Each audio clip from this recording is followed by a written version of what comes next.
Okay, so this is the MPX. This is actually the version 3 of the MPX. I have the version 2 with me, and I'm going to do a comparison between the two just so you guys can see the differences I made in the mechanisms and obviously there's the comparison to see the improvements. So this is the version 3. As you can see, I feel like the shaping's a lot better. You have a magazine which actually is angled properly. You have a grip. You have obviously a trigger. You have a new stock. You have this whole new upper, new handguard, new muzzle device, and then over here you have the ejection port, and then just a lot more detailing on the side. So that's the version 3, and this is the version 2.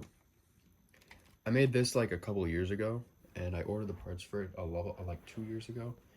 I ordered the parts for it about 2 years ago, and this is the version 2. Obviously, the magazine's at a different angle. It has a longer grip. It has a trigger, safety, everything. It has practically the same functions as this one. The biggest difference is just the colors, and obviously the shaping. So I'm gonna put these next to each other, and and I don't know if you can see just the difference in shaping between the two. This is obviously a lot more realistic than this one. This one, I didn't really use that many references for, and this one I had a reference and I helped, I had digital aid as well. So yeah, let's start field stripping this bottom one, and I'll show you a comparison to the top one. So to get this out the way, you have the magazine and magazine release. So to get that, to work it, you have a button on this side which you can push. You can press it with your thumb, and the magazine will come out. This is the magazine of the V3, and obviously you have a button on this side which you can see also activates this and will also push the magazine out. This is that black button right here, and this will just do that. In the magazine, you have a bolt catch, which is also ambidextrous. As you can see, if I do that, you can see works, which is very nice.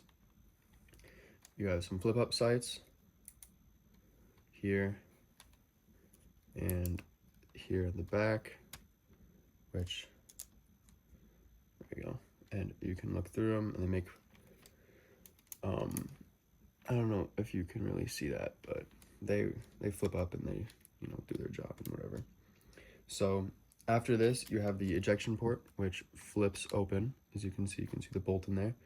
And you have a charging handle back here, and you can see this pulls and it activates everything. You have the trigger. You have a non-functioning safety, which is probably the biggest flaw of this, just because of how the mechanism for the grip had to be. It just had to be like this. And then you have a hand stop, and then you have this triangular muzzle device, which is pretty cool. So field stripping, oh yeah, you also have the stock at the back, which is retractable. So to field strip this, obviously the magazine's already out. So what you're gonna do is you're gonna just take out this muzzle device, which is just held on by pins. As you can see, it's just this little cone-shaped thing. It's pretty fun to do. On the V2 model, as you can see, there is no muzzle device besides this little birch cage thing, and to take this off, you're just gonna wait to take off the barrel. So as you can see, it just kind of, if you try to take out the barrel, it just kind of separates on its own. So, but yeah, obviously take out the magazine. Let's compare the magazines of the V2 and the V3 really quick. As you can see, the V2 magazine is a lot bigger and the V3 is a lot longer. This is actually probably closer to like a 45 ACP magazine, or maybe like a 5.7, if I'm being honest. Maybe this is probably closer to 5.7, like a 5.7 magazine, and this is more like a 9mm magazine. Obviously have the serrations in it as well. You have the place of the magazine release, and then just a lot of things like this. Technique wise, this magazine is pretty much identical to this mag, just some extra details and whatever.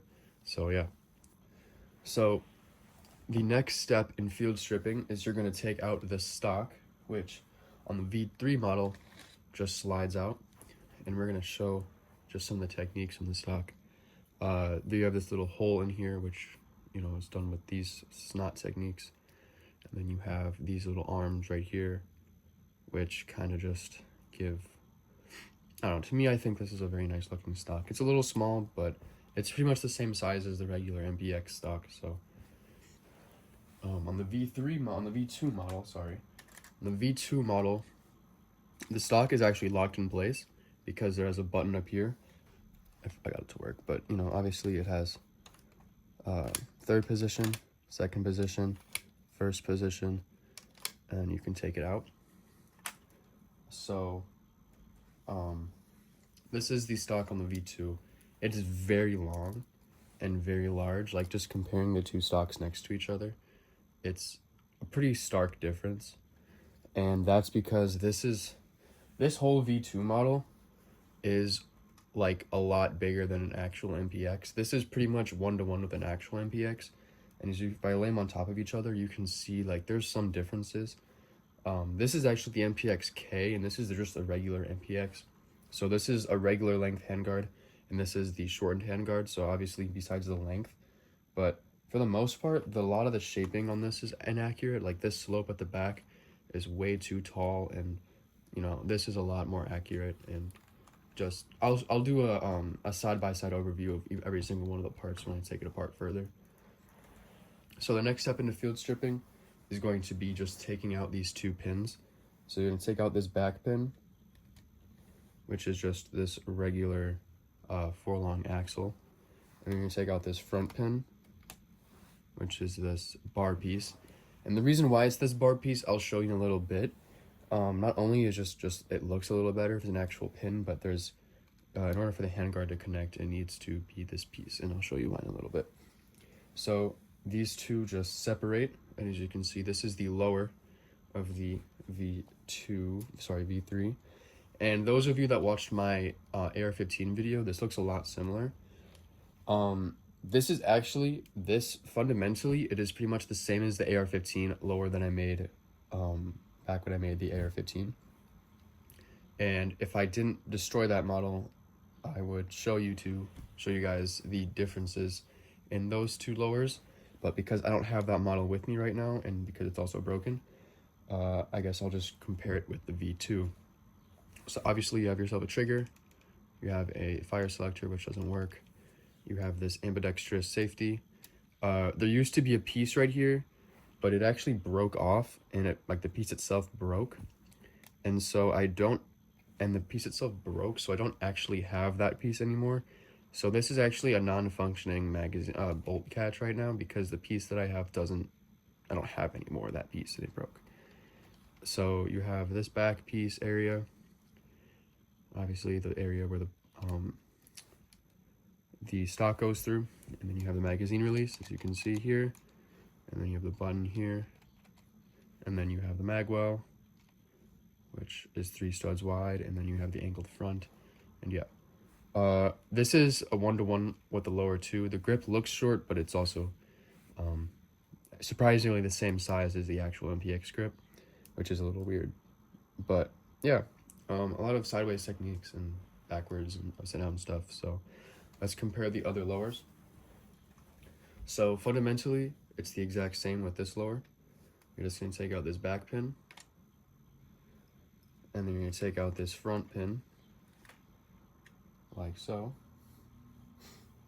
And then you're just going to separate the two halves like this. And this is the V2 lower. So for those of you that don't remember or haven't seen the video, the V2 has a lot of functions in lower. And I don't think I covered the lower in that video, but I'm going to do it now just in case. So it has ambidextrous magazine release, which the V2, one of the quirks of the model is it's like there's so much friction that doesn't really work that well. But yeah.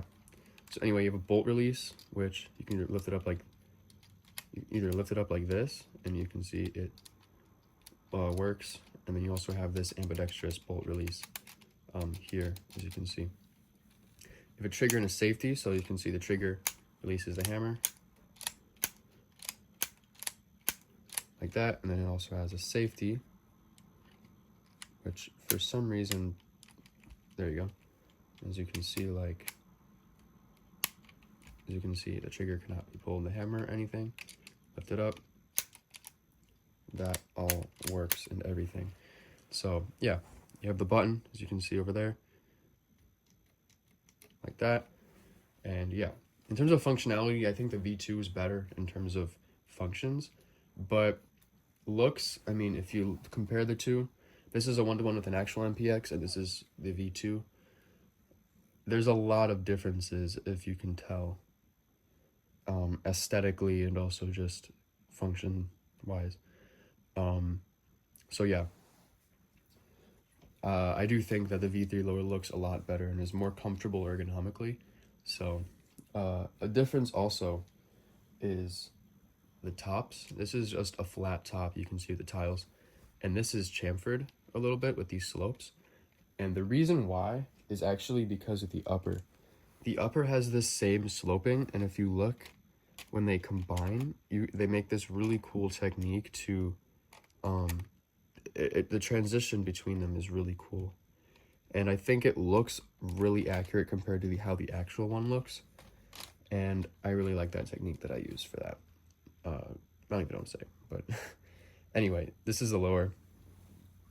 So the next thing you're gonna do is take out the internals, which on the actual MPX is identical to how this one works. So you're going to pull the charging handle and pull it out, and you can just take out the bolt.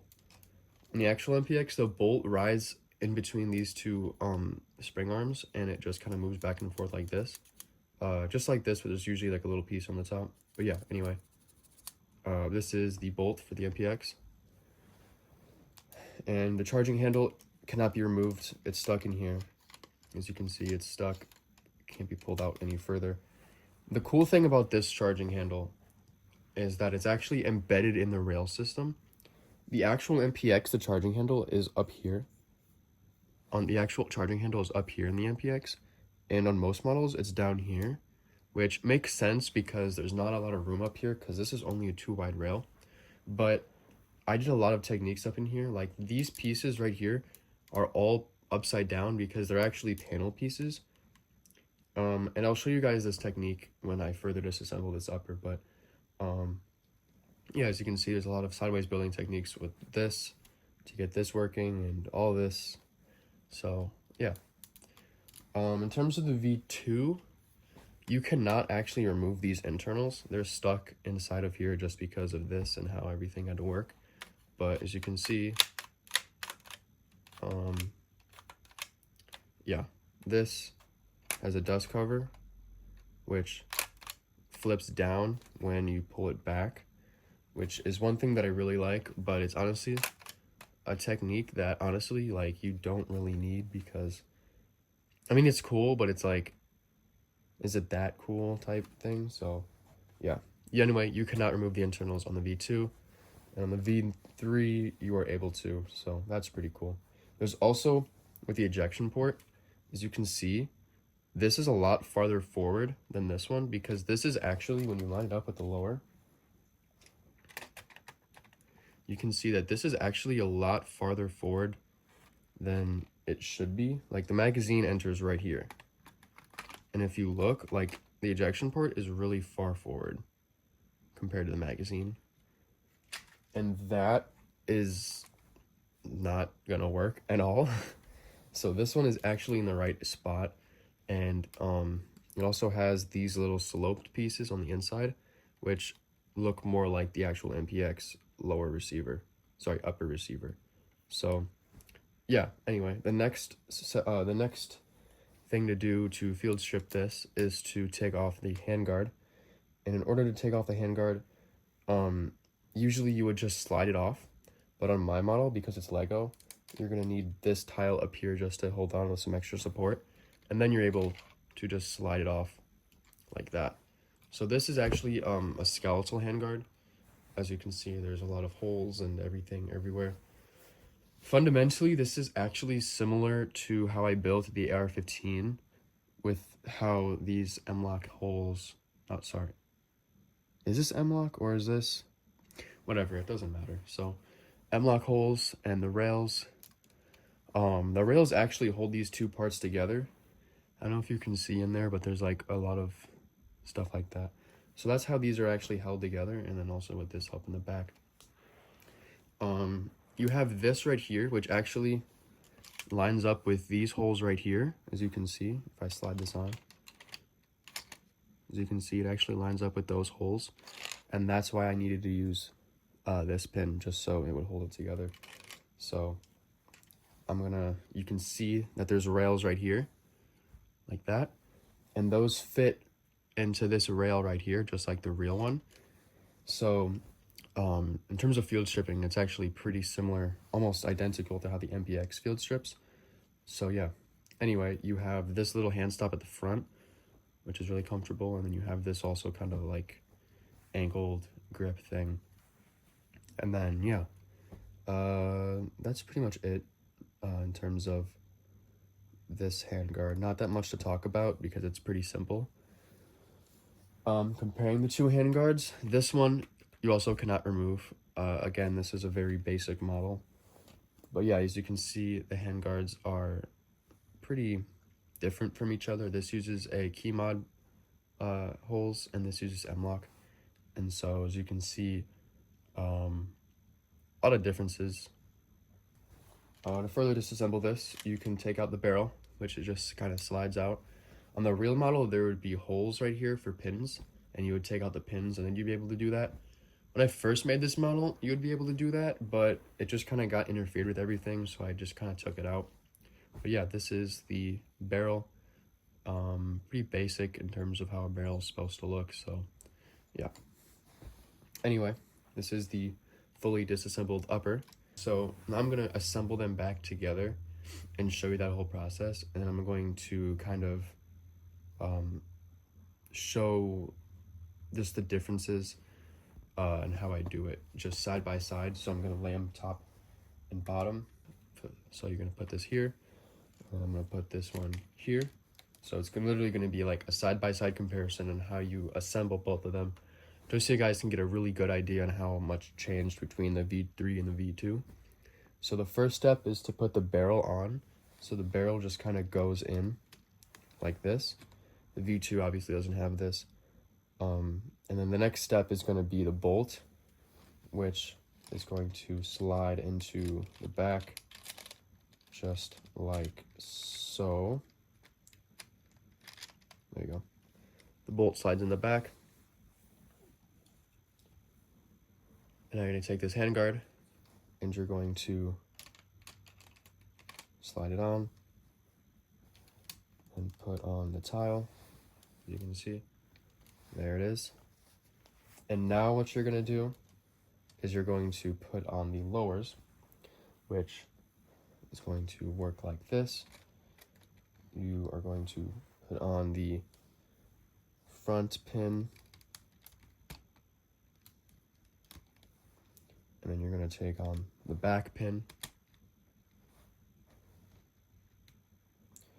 and then you're going to put on this lower, which you're going to put in the front pin and the back pin.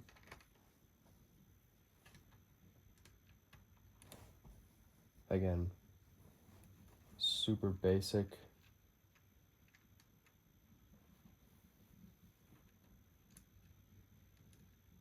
As well. So both of them have their lowers. The next step is to put on the stock.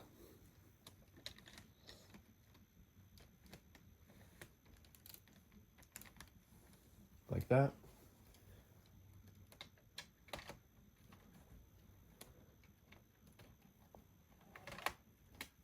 Like so. And then the next step is to put on your barrel or muzzle device.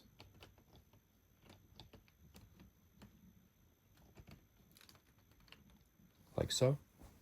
And then after that, you're going to put in the magazines on each of the models.